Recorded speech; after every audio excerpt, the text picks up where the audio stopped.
du Conseil des ministres du gouvernement de la République ce vendredi 8 novembre 2024.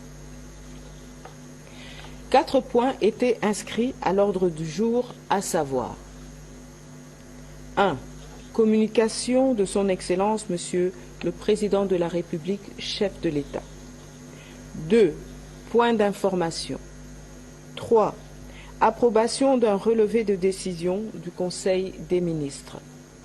4. Examen et adoption de textes. Du point 1. Communication du Président de la République. La communication du Président de la République, chef de l'État, a porté sur 2 points, à savoir: Point 1.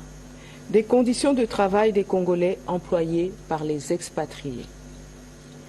Le Président de la République a enregistré plusieurs plaintes de nos compatriotes employés par des expatriés, particulièrement les Indo-Pakistanais, les Chinois et les Libanais et autres. En effet, c'est presque chaque année que les employés congolais des commerçants si haut identifiés réclament l'amélioration de leurs conditions de travail et que leur soit appliqué le nouveau barème de paie, notamment dans le secteur du commerce. En outre, ces travailleurs sont payés sans aucun bulletin de paie et la plupart n'ont aucun contrat de travail et assez souvent avec une absence de prise en charge médicale adéquate ou encore très faiblement organisée. Dans le souci de mettre fin à l'exploitation des employés congolais par leurs employeurs expatriés, il a engagé le ministre de l'Emploi et Travail par ses services spécialisés en associant l'Inspection générale des finances à initier la mise en place d'un mécanisme de contrôle régulier pour décourager ces abus et faire respecter toute la réglementation de la République démocratique du Congo en matière de travail et veiller à l'application des sanctions prévues. Un rapport est attendu à ce sujet d'ici fin décembre 2024. Du point 2. De l'élaboration du plan stratégique de l'amélioration du climat des affaires. Le Président de la République a annoncé le lancement effectif des diligences de l'élaboration du plan stratégique d'amélioration du climat des affaires tel qu'il avait annoncé lors de la 2e réunion du Conseil des ministres tenue le vendredi 21 juin 2024. Pour rappel, sous la supervision de son cabinet au travers de la cellule climat des affaires, cette initiative vise à développer, via une approche participative, un schéma de transformation économique de la République démocratique du Congo pour l'amélioration de l'environnement des affaires. Il s'appuiera sur un rapprochement dynamique entre les pouvoirs publics et le secteur privé, fondé sur une vision stratégique consistant à améliorer substantiellement l'environnement des affaires pour accélérer le développement économique de notre pays. Ce plan présentera des orientations stratégiques pour les 5 prochaines années qui seront non seulement alignées sur les objectifs de développement du pays, mais aussi aux ambitions de croissance avec le concours de l'investissement privé dans le cadre d'un véritable partenariat gagnant-gagnant renouvelé entre l'État et le monde des affaires. C'est ainsi que le Président de la République a annoncé la convocation prochaine d'une réunion de haut niveau sous son autorité afin de sensibiliser sur le bien fondé de ce plan et aussi tracer la trajectoire avec l'appropriation de tous.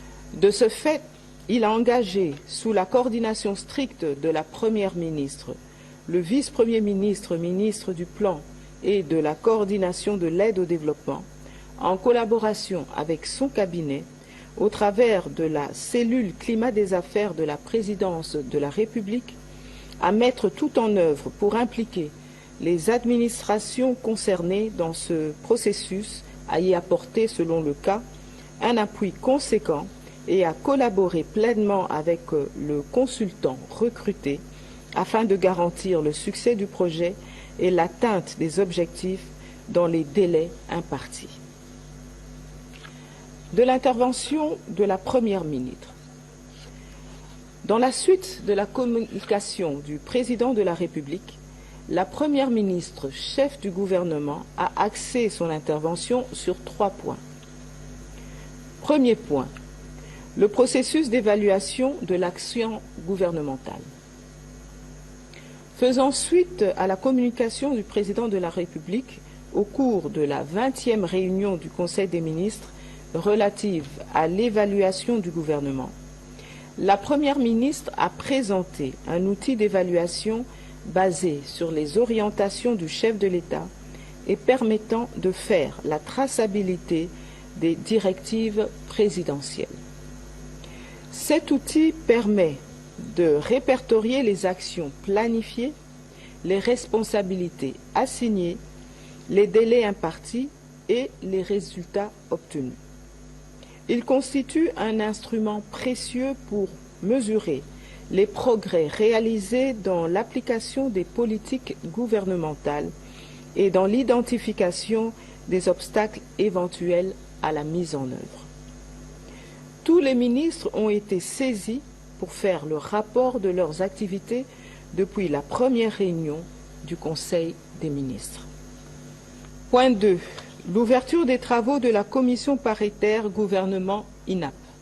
S'inscrivant dans la volonté du Président de la République de maintenir le dialogue permanent entre les partenaires sociaux, la Première ministre a annoncé l'ouverture le 11 novembre 2024 des travaux de la commission paritaire gouvernement intersyndicale nationale de l'administration publique, INAP en sigle. Il y sera question d'examiner au cas par cas des préoccupations renseignées par le cahier des charges transmis au gouvernement par l'INAP afin d'en ressortir des solutions réalistes et concertées dans un élan républicain. À cet effet, elle a instruit chacun des membres du gouvernement concerné à prendre les dispositions nécessaires afin de garantir la réussite de cette rencontre importante avec les délégués des agents et fonctionnaires de l'État. Point 3. Des mesures de soutien aux industries locales dans le secteur agroalimentaire. Dans le but de renforcer notre autonomie économique et de réduire le coût des produits essentiels pour la population et relancer le secteur industriel agroalimentaire, conformément au programme du gouvernement, la Première ministre a demandé au vice-premier ministre, ministre de l'économie nationale, au ministre d'État, ministre du budget, au ministre de l'Industrie et à celui des Finances de prendre des mesures pour non seulement soutenir les acteurs déjà présents, mais également créer un cadre incitatif favorable aux nouveaux investisseurs et à ceux qui souhaiteraient s'engager dans ce secteur.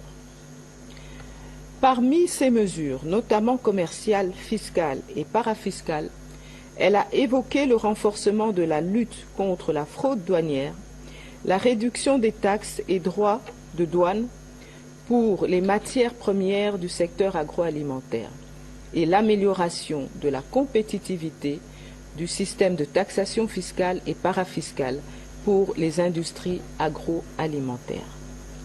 Point 2. Point d'information. Du point 2, alinéa 1. État et administration du territoire. Le vice-premier ministre, ministre de l'Intérieur, Sécurité et Décentralisation et Affaires coutumières, a présenté au Conseil le rapport sur l'État et l'administration du territoire national. L'état d'esprit de la population au cours de la semaine qui s'achève demeure calme et a été marqué par l'ouverture des États généraux de la justice par le président de la République, chef de l'État, qui dans son discours a tempéré